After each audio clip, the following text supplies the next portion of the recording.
Hidden behind the busy streets and historic monuments of Washington, D.C., stands a facility that few residents ever see, yet it impacts the city's justice system every single day. The Central Detention Facility is more than a building. It's a world of strict routines, intense challenges, and ongoing efforts to reform lives. Today we step inside that world. The Central Detention Facility, commonly referred to as the D.C. Jail, stands as one of the most significant correctional institutions in the nation's capital, carrying decades of history, policy evolution, and changing correctional philosophies. Established to house adult male pretrial detainees and individuals serving short sentences, the facility has long been a central part of the district's criminal justice system. While Washington, D.C. is known for federal buildings, political institutions, and historic landmarks, the Central Detention Facility represents the operational backbone of local law enforcement and detention.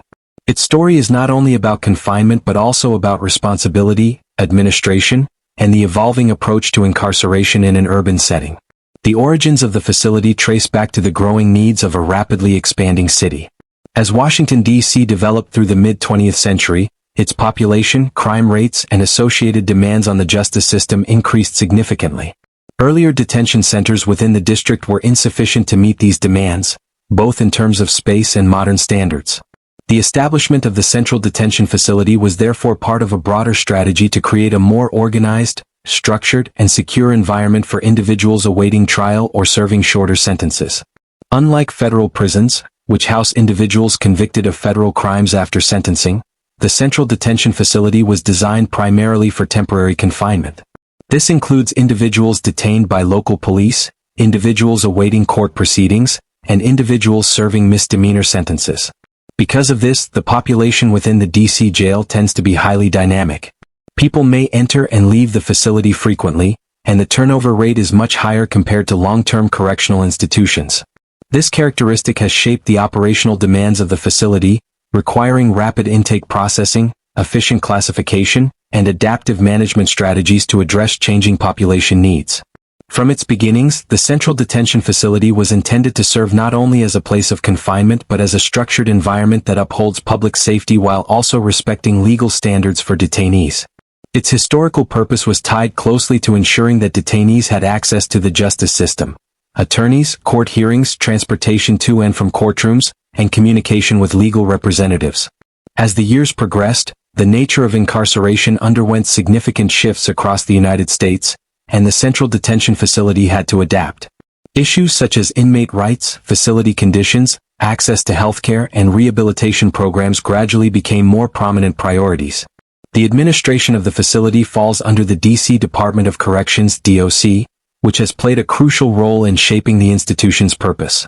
Over the decades, DOC introduced policy reforms to modernize operations, enhance security protocols, and address the changing expectations of the community and government. The purpose of the facility expanded from simple detention to include responsibilities related to welfare, safety, mental health, and education for the individuals inside. The evolution of the facility's purpose was also influenced by broader national conversations on criminal justice. Across different decades, the U.S. experienced shifts in sentencing laws, policing strategies, and detention policies. These national trends directly impacted the daily realities of the Central Detention Facility. In periods where crime rates rose sharply, detention facilities across the nation, including the D.C. jail, experienced growing populations and increased pressure on resources. In contrast, more recent efforts toward justice reform, diversion programs, and alternative sentencing options have influenced the size and needs of the incarcerated population. The Central Detention Facility's history also reflects the challenges faced by urban correctional institutions. Its purpose extends beyond housing inmates. It plays a pivotal role in coordinating with courts, social services, law enforcement, and community stakeholders. Because Washington, D.C. does not have a state-level prison system, many individuals convicted of longer sentences are transferred to Federal Bureau of Prisons facilities across the country. This unique factor means the Central Detention Facility primarily manages short-term detention and pretrial cases, which come with their own distinct set of demands. High turnover requires constant intake evaluations, medical screenings, mental health assessments, and security checks, all of which are part of the facility's foundational purpose. Furthermore, the history of the Central Detention Facility includes ongoing efforts to improve conditions and expand support services. Over the years, various commissions, oversight bodies, and community advocates have worked with DOC to emphasize the importance of humane conditions, access to healthcare, educational opportunities, and rehabilitation. As correctional philosophy has shifted from purely punitive approaches to more balanced models that include rehabilitation, the purpose of the facility has grown to reflect these expectations. The Central Detention Facility also serves as an important point of contact for individuals who may later transition into the broader correctional system or return to the community. This transitional role has shaped many of the facility's programs and policies, demonstrating how its purpose extends far beyond the walls of the building. For many individuals, the DC jail may be their first interaction with a structured correctional environment, making the facility's history and evolving purpose critical in understanding the larger justice landscape of Washington, D.C. The Central Detention Facility, situated in southeast Washington, D.C., occupies a location that is both strategic and symbolic within the city's justice system. Known widely as part of the D.C. jail complex, the facility sits near the intersection of D.C.'s administrative authority, law enforcement infrastructure, and community landscape. Its placement is not accidental. It reflects decades of planning, logistical considerations, and the ongoing relationship between urban development and public safety. Located along the banks of the Anacostia River, the facility stands close to the historic D.C. General Hospital campus and several other municipal structures. This positioning allowed city planners to cluster essential public service institutions in one area, which made transportation, communication, and emergency coordination more efficient.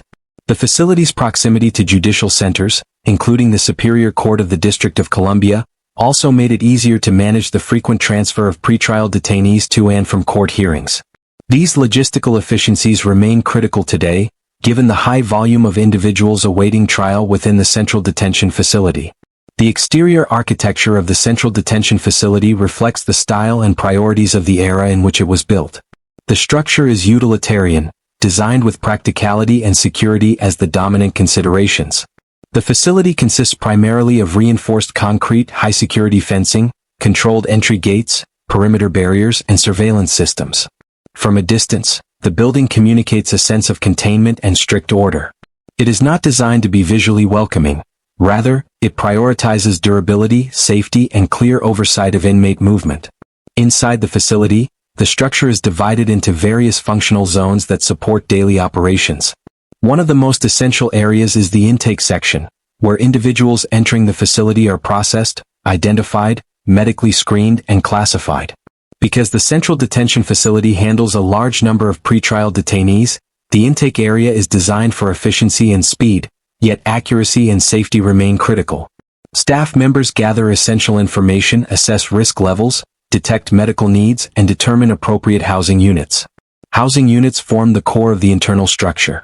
These units are organized by classification, behavior, medical requirements, and security risk. Some units house individuals who require closer supervision, while others accommodate those who pose lower risks or are participating in specific programs. The layout typically consists of tiered cell blocks or pod-style living areas, each monitored by correctional officers and surveillance systems. These units are designed to maintain controlled movement, prevent unauthorized contact between individuals of differing classifications, and support orderly daily routines. Beyond housing and intake, the facility includes administrative offices for staff, supervisors, and program coordinators. These spaces are essential for managing the day-to-day operations of the jail, coordinating legal communications, scheduling court transports, and facilitating internal record-keeping. The administrative wing also plays a role in ensuring compliance with local regulations and national correctional standards. One of the important structural components is the medical unit, which provides healthcare services to detainees. This area includes examination rooms, emergency response spaces, mental health consultation areas, and medication distribution points. Because many detainees arrive with medical needs, ranging from chronic conditions to emergency cases, the medical unit is designed to operate continuously and efficiently. Mental health services, an increasingly important aspect of correctional care, are also administered within this section of the facility. Private rooms and secure consultation spaces allow staff to conduct assessments and provide therapeutic support when possible. Rehabilitation and programming spaces occupy another key portion of the facility's interior. These rooms host educational classes, vocational training sessions, substance abuse programs, and faith-based services. Although the facility is primarily a detention center rather than a long-term prison, these spaces are essential for supporting behavioral improvement and preparing individuals for eventual release. Classrooms, workshops, and multipurpose rooms allow instructors and volunteers to conduct sessions, while maintaining the controlled environment necessary for safety. Visitation areas form another significant part of the structure. Because most detainees are pre-trial, visitation plays an important role in preserving connections with family, legal representatives, and community support networks. These spaces include secured seating, partitioned areas, communication systems, and staff oversight stations. Visitation rooms are constructed to allow meaningful communication while maintaining strict safety protocols for both visitors and detainees. The facility structure also includes several operational support zones that are less visible but essential to daily functioning. These include laundry services, food preparation areas, storage rooms, maintenance workshops, and emergency response stations. The kitchen area, often one of the largest sections of any detention center, prepares meals for the entire inmate population several times a day. The layout ensures efficient distribution to each housing unit while maintaining sanitation and security standards. Hallways, corridors, and controlled passage routes are designed specifically to regulate movement. In a facility with high turnover and frequent transport demands, controlling the flow of individuals is essential. Many of these passageways include locked doors, reinforced barriers, surveillance cameras, and checkpoints staffed by officers. These internal pathways allow staff to escort detainees safely to medical units, visitation areas, program rooms, or transport vehicles. Externally, the facility includes vehicle bays, loading zones, and secure parking lots for transport vans and official vehicles. These exterior spaces are crucial for maintaining coordination with courts and other law enforcement agencies. The surrounding perimeter is layered with fencing, razor wire, surveillance poles, and controlled gates monitored from a central control room. Altogether, the location and structure of the Central Detention Facility reflect a broader system designed to balance efficiency, safety, and controlled operations in the heart of Washington, D.C. Its placement within the urban landscape and its internal layout mirror the complex needs of a detention center that handles thousands of individuals annually, each requiring secure housing, reliable monitoring, and access to essential services. Daily operations inside the Central Detention Facility, CDF, form a complex, highly coordinated system designed to maintain order, ensure safety, and support the responsibilities of housing a constantly changing inmate population. Because the majority of individuals in the facility are pretrial detainees, the environment requires flexibility, vigilance, and a structured approach to every aspect of routine life.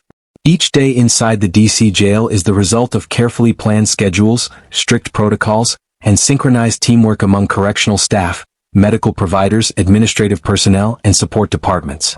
The day typically begins early, long before the sun rises over Washington, D.C. Correctional officers arrive for their shifts, receive briefings, and review updates from the previous shift, including incidents, medical emergencies, maintenance issues, or inmate concerns. These briefings are essential because the jail population changes frequently, meaning staff must always be aware of new arrivals, transfers, special housing cases, or individuals requiring extra supervision. Officers are then assigned to specific housing units, control rooms, medical escort details, intake processing, or visitation supervision. Each assignment comes with distinct responsibilities, and the rotation system ensures that officers gain experience across all operational areas. As the facility awakens, inmate movement begins in a controlled, scheduled manner. Breakfast is one of the first major tasks of the day. Food service staff prepare trays in a secure kitchen area, following dietary standards and medical guidelines for individuals with special needs. The food is transported to housing units through secure pathways, where correctional officers oversee its distribution. The process must be efficient yet carefully monitored, as mealtimes represent one of the few moments when many individuals are active within the same space. Security operations run continuously throughout the day. Surveillance cameras positioned throughout the facility feed live footage into central control rooms, where officers monitor activity across hallways, units, entrances, and exterior perimeters. These control rooms act almost like the heartbeat of the facility, allowing staff to observe movement, detect irregular behavior, and coordinate responses to incidents. In addition to technological surveillance, physical security checks are performed regularly. Officers walk through corridors, inspect cells, verify head counts, and ensure that individuals follow established routines. These checks maintain situational awareness and help prevent issues before they escalate. Medical routines form another major component of daily operations. Because of the facility's role in housing pretrial detainees, many individuals arrive with urgent medical, psychological, or substance-related needs. The medical unit operates around the clock, conducting examinations, administering medications, and responding to emergencies. Mental health professionals also play a critical role, providing assessments, crisis intervention, and ongoing care for individuals experiencing stress, withdrawal, or emotional challenges. The coordination between correctional staff and medical teams is essential, as they must balance care with security when escorting individuals or responding to crises within housing units. Throughout the day, schedules continue with court transportation, one of the most demanding tasks for the facility. Since many detainees must appear in person for hearings, arraignments, or legal consultations, the transportation team operates with precision. Officers escort individuals from housing units to secure vehicle bays, where transport vans carry them to court buildings. Each movement requires clear communication, identification checks, and secure handling, especially given the high volume of daily court proceedings in the district.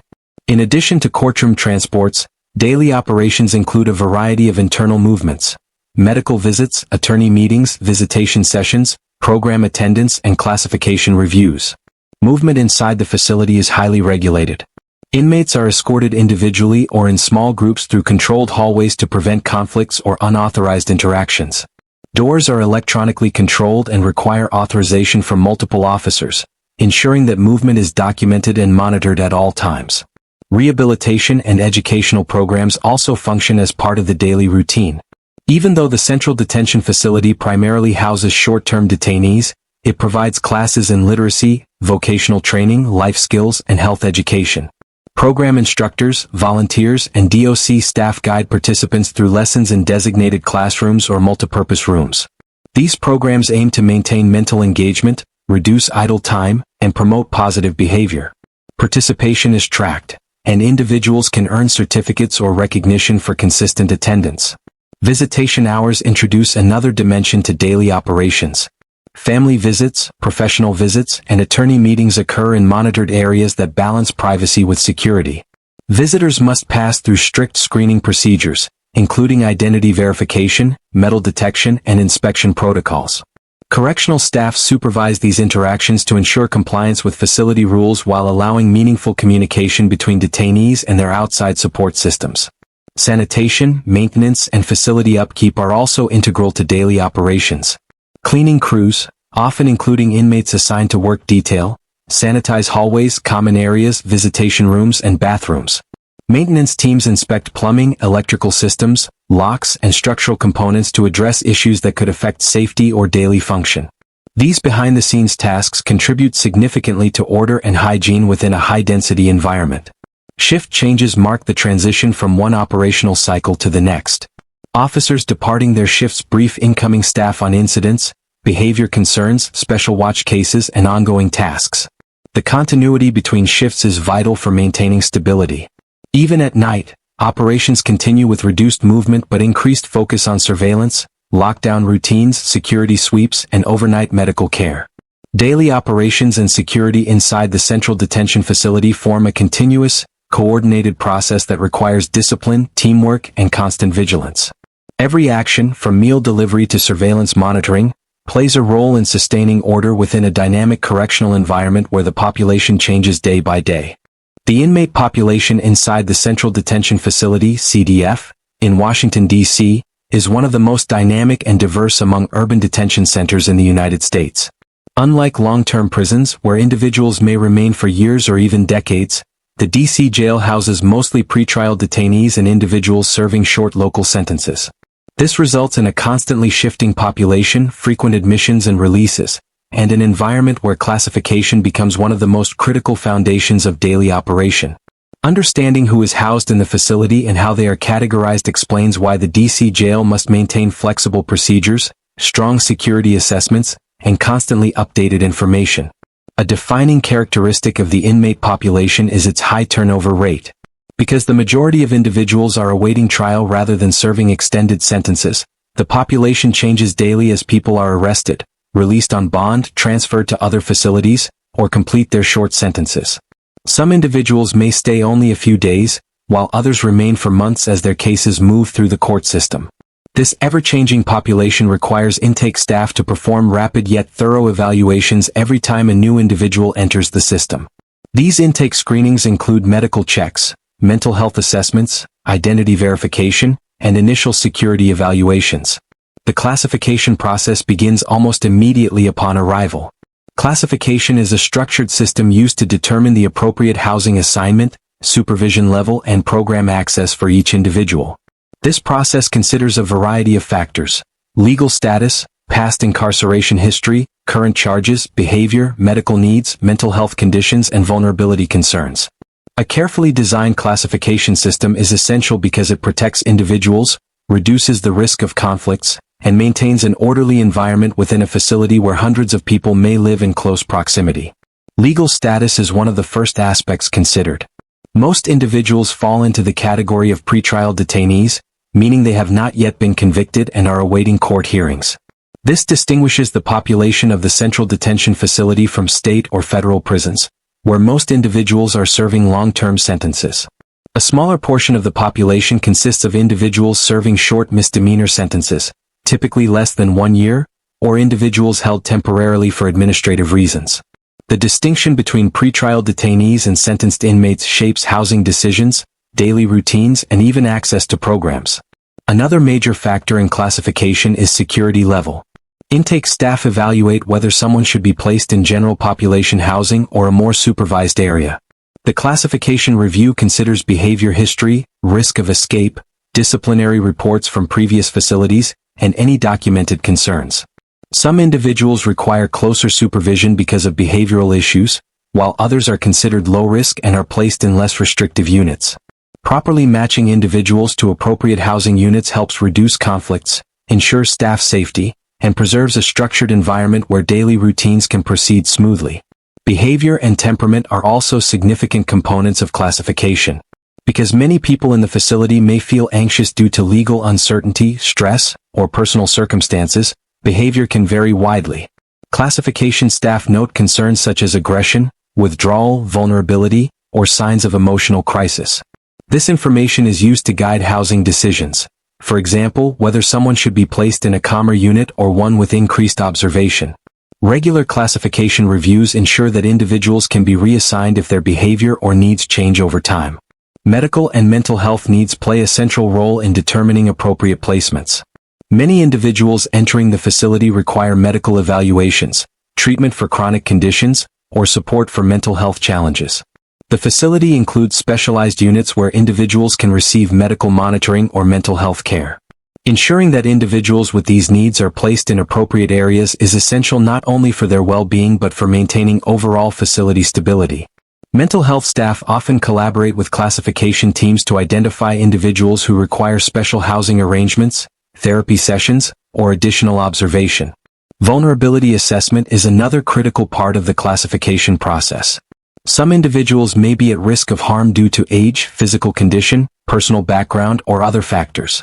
Classification staff must determine whether certain detainees require placement in protective housing units to ensure their safety. These decisions are made carefully with the goal of preventing threats, intimidation, or conflicts that could arise in general population settings. In addition to these primary factors, classification also determines access to programs and work assignments. Individuals who show positive behavior, attend classes, or participate constructively in facility programs may become eligible for additional privileges or lower supervision levels. This helps encourage responsibility, cooperation, and engagement in rehabilitation programs. At the same time, individuals with disciplinary issues may face temporary restrictions or reassignment to more structured units. The classification process is not fixed. It is dynamic and continuously reviewed to reflect each individual's current situation. The diversity of the inmate population also reflects broader social and legal realities in Washington, D.C. The facility houses individuals from a wide range of backgrounds, ages, and personal experiences. Many face challenges related to education, employment, substance use, housing, or mental health. Because of this, classification staff must balance security needs with humane considerations, ensuring that people have access to support systems that meet their individual needs. The goal is not only to maintain order within the facility but also to ensure fairness, safety, and opportunities for improvement.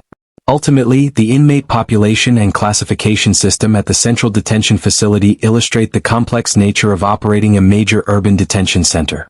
With constant movement, frequent court obligations, and a wide range of needs, the facility relies heavily on accurate assessments and strategic housing assignments to create an environment where operations can function effectively each day. Rehabilitation and support programs inside the Central Detention Facility, CDF, represent a crucial part of its operational philosophy. Although the facility primarily houses pretrial detainees and individuals serving short sentences, the D.C. Department of Corrections recognizes that meaningful support during incarceration can influence long-term outcomes. For many individuals, their time inside the facility is a period of uncertainty, transition, and emotional stress. Rehabilitation programs help stabilize daily routines, build constructive habits, and provide skills that can ease the shift back into the community. Even within the constraints of a short-term detention environment, these programs aim to educate, empower, and support individuals at pivotal moments in their lives. One of the core components of rehabilitation at the Central Detention Facility is educational programming. The facility offers courses in basic reading and writing skills, high school equivalency preparation, and general literacy improvement. For individuals who did not complete their formal education, these programs provide an opportunity to catch up academically and work toward milestones such as the GED. Trained instructors and educational staff guide learners through structured curricula, classroom discussions, and individual assessments. Classes are held in designated learning spaces within the facility, where individuals can focus on their studies under supervision. Education not only enhances knowledge but also encourages discipline, consistency, and personal growth. Alongside academic education, vocational and skill-building programs play an important role. These initiatives introduce participants to practical skills that can support employment prospects after release.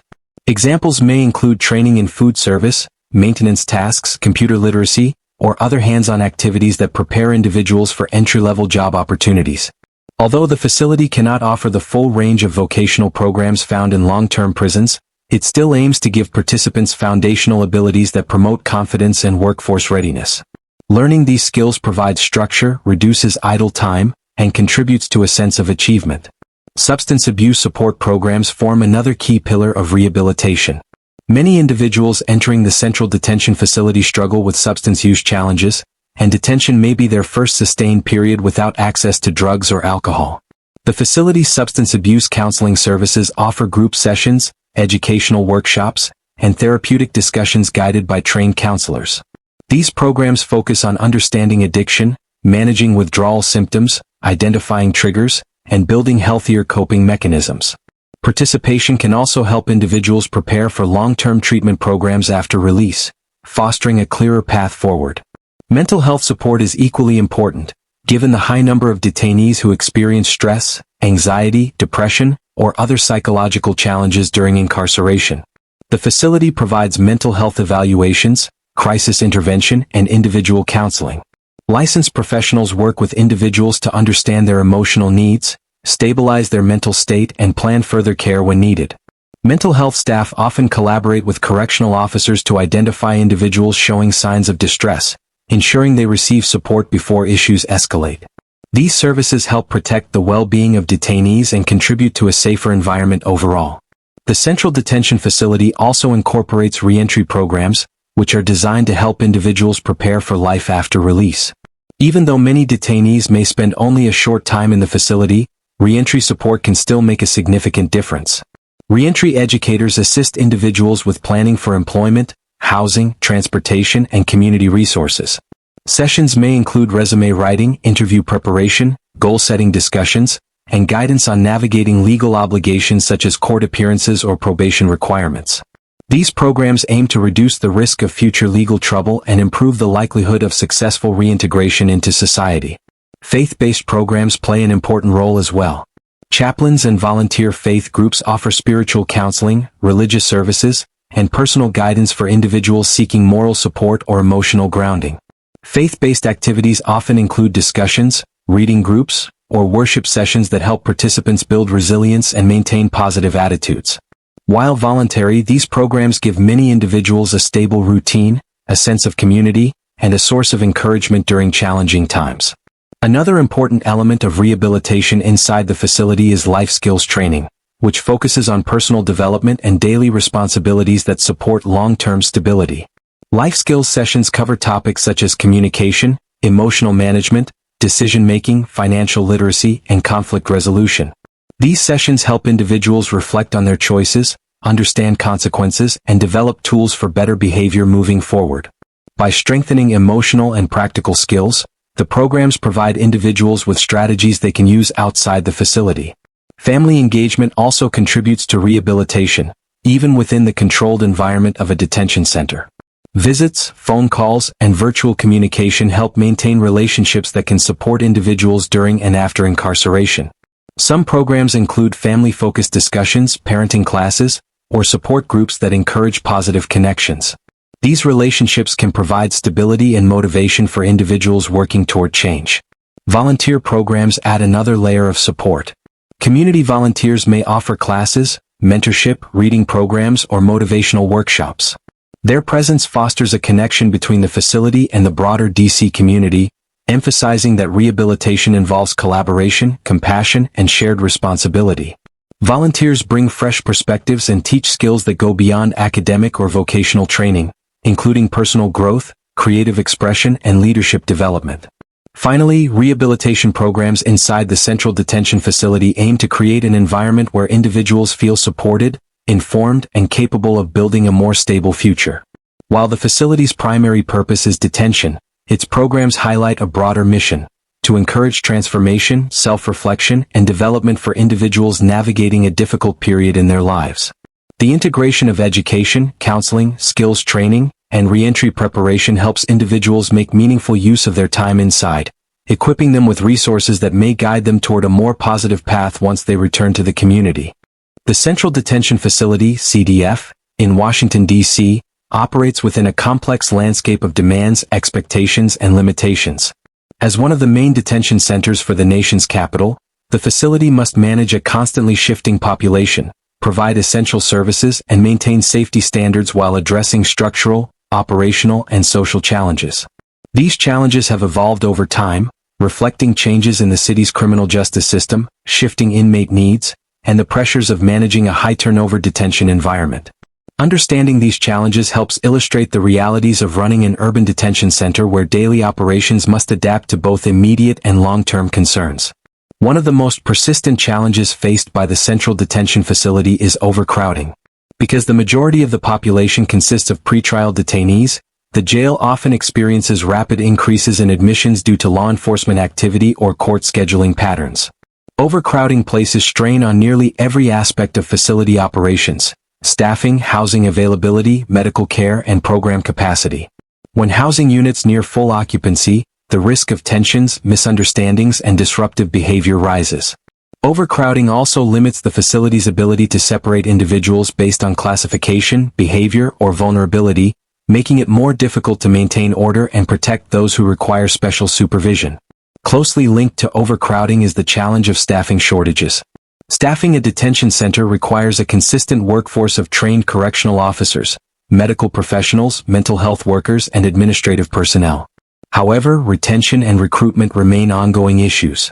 Correctional work is demanding, stressful, and requires careful attention to safety and procedure. When staffing levels fall below the required threshold, officers must cover additional posts, take on longer shifts, or manage more individuals than recommended. This can lead to fatigue, slower response times, and reduced capacity to supervise programs or escort individuals for medical care. Staffing shortages also affect morale, as existing personnel must continually shoulder increased workloads, making it harder to maintain consistency in daily operations. Another significant challenge involves aging infrastructure. Portions of the facility were built decades ago, reflecting architectural and operational standards that do not fully align with modern correctional needs. Older structures are more difficult to maintain and often require frequent repairs to plumbing systems, security fixtures, ventilation units, lighting, and electronic controls. Wear and tear also impact sanitation, temperature regulation, and overall living conditions. Maintaining a secure and functional facility demands constant upkeep, but repairs can be costly and may require operational adjustments that disrupt daily routines. Aging infrastructure also limits the facility's ability to expand programming areas, improve dormitory layouts, or incorporate newer technologies that support efficient operation. The Central Detention Facility also faces challenges in providing comprehensive healthcare to its diverse population. Many individuals enter the facility with existing medical issues, including chronic conditions, untreated illnesses, or urgent physical concerns. Ensuring timely and effective medical care can be difficult when intake numbers are high or when staffing for healthcare units is stretched thin. Mental health care is an even more pressing concern. A significant portion of detainees arrive with stress, trauma, anxiety, or other psychological conditions. Providing consistent mental health assessments, therapy sessions, medications, and monitoring requires substantial personnel and coordination. The high turnover of the population makes continuity of care challenging, especially when individuals may transfer out or be released before treatment plans are fully implemented. Another challenge stems from the operational pressure of frequent court transports. Because so many detainees are awaiting trial, the facility must coordinate transportation to and from multiple courthouses daily. Every transport requires secure escorts, approved routes, and strict schedules. When staffing shortages or unexpected incidents occur, maintaining timely transport becomes difficult, causing delays that ripple through court calendars. These logistical pressures test the facility's ability to balance internal operations with external deadlines imposed by the criminal justice system. Communication between detainees and their families or legal representatives represents another area of challenge. While the facility provides visitation, phone access, and legal meeting spaces, high demand for these services, combined with limited staffing and scheduling limitations, often results in delays or reduced availability. Maintaining strong personal connections and legal access is essential for detainees' well-being, yet the facility must balance these needs with security protocols and operational constraints. A further challenge lies in addressing behavioral and interpersonal conflicts within the facility. With a population that changes quickly and includes individuals facing stressful legal situations, conflicts can arise from misunderstandings, emotional distress, or tensions between housing units. The classification system aims to reduce risks by placing individuals in appropriate units, but the unpredictable nature of a pretrial population means that staff must remain vigilant. Officers must de-escalate situations, monitor for signs of tension, and intervene appropriately, all while following strict safety protocols. Behavioral challenges require patience, strong communication skills, and continuous coordination with mental health teams when individuals require additional support. The facility also faces challenges in maintaining consistent access to rehabilitation and support programs. High turnover, court schedules, and transportation needs often disrupt class attendance or program continuity. Some individuals may enroll in educational or counseling sessions only to be transferred or released shortly afterward. Limited program space, staffing constraints, and scheduling conflicts can further reduce opportunities for participation. Despite these limitations, the facility works to offer as many programs as practical, but the platform is inherently more unstable than in long-term correctional environments. Finally, the Central Detention Facility must navigate public expectations and oversight pressures. As part of the justice system of the nation's capital, the facility receives attention from government agencies, advocacy groups, and community organizations. Transparency, compliance with legal standards, and responsiveness to concerns are essential, yet challenging, especially when resources are limited. The facility must balance security demands with the responsibilities of providing humane conditions, medical care, and access to programs, all while adapting to evolving expectations about correctional practices. The Central Detention Facility, CDF, in Washington, D.C., has an influence that reaches far beyond its walls. Although it functions primarily as a correctional center for pretrial detainees and short-term inmates, its presence affects families, neighborhoods, policy conversations, and the city's broader justice system strategies. To understand its community impact, one must consider how the facility fits into the daily rhythm of D.C., how it connects with various agencies, and how its operations shape public perceptions of safety, fairness, and rehabilitation. One of the most noticeable community impacts comes from the families of individuals housed at the CDF. Many of these families live in the district and regularly travel to the facility for visitation, legal meetings, or medical coordination. For them, the jail is not just a public building, it is tied to emotional stress, financial pressure, and the challenge of maintaining meaningful relationships despite limited visitation hours, security screenings, and transportation obstacles. The facility's policies around communication, phone access, and mail procedures directly influence how well families can stay connected with their loved ones, and research consistently shows that strong family ties support better reentry outcomes. When communication becomes easier, communities benefit from more stable reintegration. When communication is restricted or costly, the emotional and financial burden grows heavier for families already facing hardship. The CDF also shapes community perspectives on justice and public safety. For many residents of Washington, D.C., especially those who live in neighborhoods disproportionately affected by crime or poverty, the jail symbolizes a complicated combination of accountability and systemic challenges. Some see it as necessary to maintain public order, while others view it as part of a cycle that affects certain demographics more heavily than others. Community organizations, advocacy groups, and faith-based leaders frequently engage in conversations about the jail's conditions, treatment of detainees, access to healthcare, mental health support, and fairness within the justice system. These discussions influence public expectations and push local leadership toward transparency, oversight, and ongoing reform. Another community impact relates to workforce opportunities. The facility employs correctional officers, administrative staff, healthcare workers, mental health professionals, and service providers. For residents of D.C. and the surrounding region, the jail offers career paths that are stable, union-supported, and often accessible without advanced degrees.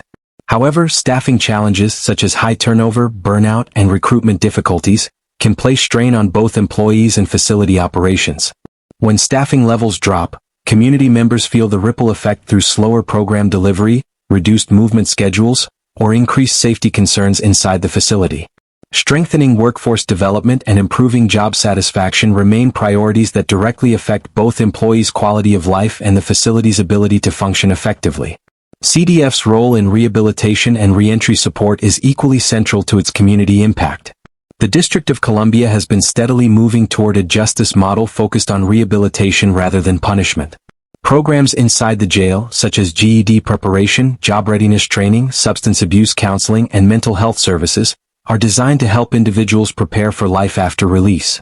Because most people in jail eventually return to their communities, every success achieved inside the facility has the potential to reduce recidivism and strengthen families and neighborhoods. Community partners, nonprofit organizations, and educational institutions often work with the DOC to expand these programs. Their involvement helps ensure that people leaving the CDF have better access to job opportunities, stable housing, and continued support services. When reentry is managed successfully, communities experience lower crime rates, improved public safety, and a greater sense of stability. The facility's impact is also seen through the lens of public policy. Reports, inspections, and evaluations of the CDF often receive local media attention and spark broader discussions about justice reform. Issues such as cell conditions, medical services, mental health treatment, and the availability of rehabilitative programs frequently shape legislative efforts and budget decisions. City leaders and community advocates continuously examine the best path forward, whether through facility upgrades, expanded services, external oversight, or major structural reforms. These policy debates have long-term effects on the community, influencing how resources are allocated and what priorities guide the justice system. Looking toward the future, the Central Detention Facility is at the center of ongoing conversations about modernization and improvement. Many city officials, community groups, and residents believe the facility will need significant upgrades or replacement in the coming years. Ideas for the future include modernized living units, more natural light, expanded medical spaces, enhanced mental health treatment areas, and an increased focus on education and vocational training. There is also a growing emphasis on trauma-informed care, recognizing that many individuals housed at the jail have experienced significant personal hardship. Technology is expected to play a major role in the future direction of the CDF. Improved surveillance systems, digital record-keeping, telemedicine capabilities, and secure communication tools can streamline operations and create safer environments for staff and inmates. Virtual visitation platforms may also become more widely used, making it easier for families to stay connected without traveling long distances. At the policy level, the future outlook includes continued cooperation between the D.C. Department of Corrections, the D.C. Council, community organizations, and federal partners. Together they will likely shape decisions about facility design, staffing reforms, and program expansion. As Washington, D.C. evolves, the Central Detention Facility will remain an important part of the city's justice system, influencing safety, reentry, and community well-being.